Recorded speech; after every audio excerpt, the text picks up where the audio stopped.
Assalamualaikum warahmatullahi wabarakatuh. Nama saya Ananda Bimbim Noviano dan teman kelompok saya Muhammad Kafin dari kelas TI KIP P5. Di sini saya akan menjelaskan tentang dampak keseringan mengakses TikTok. Zaman sekarang ini maraknya kecanduan TikTok ini banyak ya, terutama kecanduan velocity. Yang pertama yaitu popularitas TikTok di kalangan remaja Indonesia kini telah menjadi salah satu media sosial yang paling populer ya di kalangan mahasiswa atau masyarakat. Dengan konten-konten yang bersifat singkat dan menarik, pengguna seringkali terjebak dalam penggunaan yang berlebihan yang tanpa disadari. Salah satu tren yang sedang naik daun di zaman sekarang ini yaitu adalah konten velocity. Video dengan kecepatan tinggi, sering disertai musik, editan. Kebiasaan ini dapat menimbulkan kekhawatiran karena mempengaruhi pola pikir, kebiasaan belajar, dan kesehatan mental. TikTok atau velocity adalah aplikasi video pendek yang memungkinkan pengguna membuat dan menonton konten kreatif. Konten velocity yang berirama ini membuat otak terbiasa dan akibatnya banyak mahasiswa yang cepat bosan dan menjalani aktivitas yang butuh konsentrasi lama, seperti membaca atau mengikuti kuliah.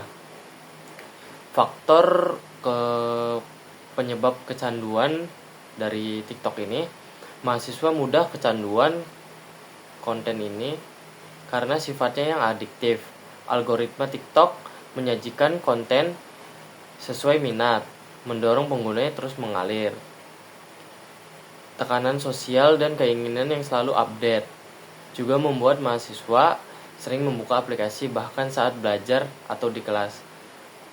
Terus ciri-ciri gejala kecanduan velocity ini yaitu biasanya sulit fokus, gelisah tanpa TikTok, dan mengalami penurunan kualitas tidur. Dampak terhadap kehidupan mahasiswa ini, TikTok bisa menurunkan nilai akademik, mengurangi minat berinteraksi, dan menimbulkan kecemasan.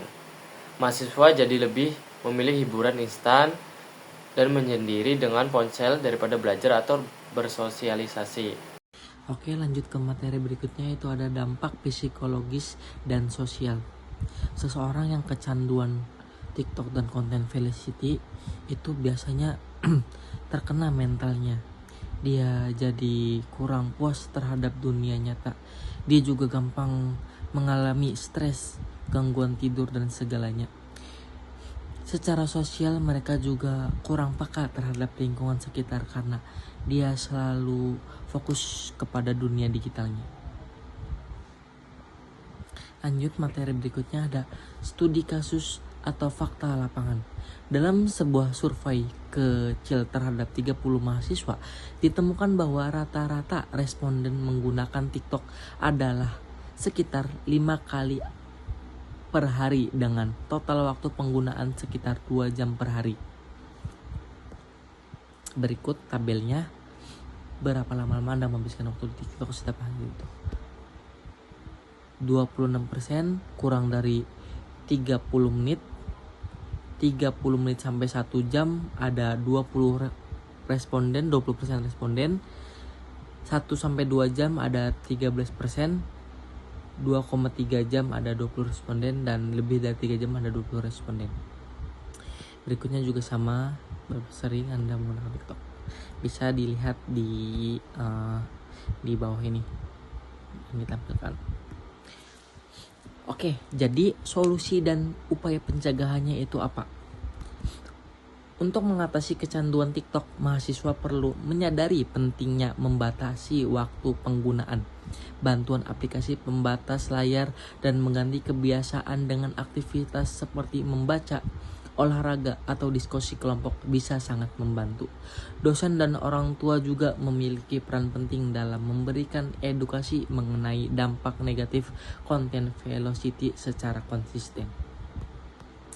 Lanjut berikutnya, TikTok sebagai media ekspresi dan identitas diri. TikTok menjadi panggung bagi remaja untuk mengekspresikan kreativitas dan menemukan passion baru. Sekaligus ruang digital tempat mereka bereksperimen dengan gaya bicara, penampilan, dan filter demi menemukan jati diri tanpa takut dihakimi, serta menghadirkan komunitas yang memberikan validasi dan rasa diterima yang kadang lebih kuat dibandingkan lingkungan yang nyata. TikTok menampilkan konten sesuai kebiasaan pengguna. Oke, selanjutnya tuh ada algoritma TikTok dan efeknya terhadap pola konsumsi informasi remaja.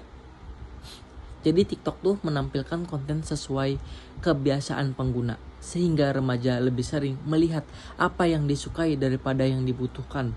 Hal ini menciptakan ruang informasi sempit, meningkatkan resiko hoaks, dan menurunkan kemampuan berpikir kritis karena lebih fokus pada hal-hal yang membahas seputar hiburan. Oke, sekian dari saya, kurang lebihnya mohon maaf. Wassalamualaikum warahmatullahi wabarakatuh.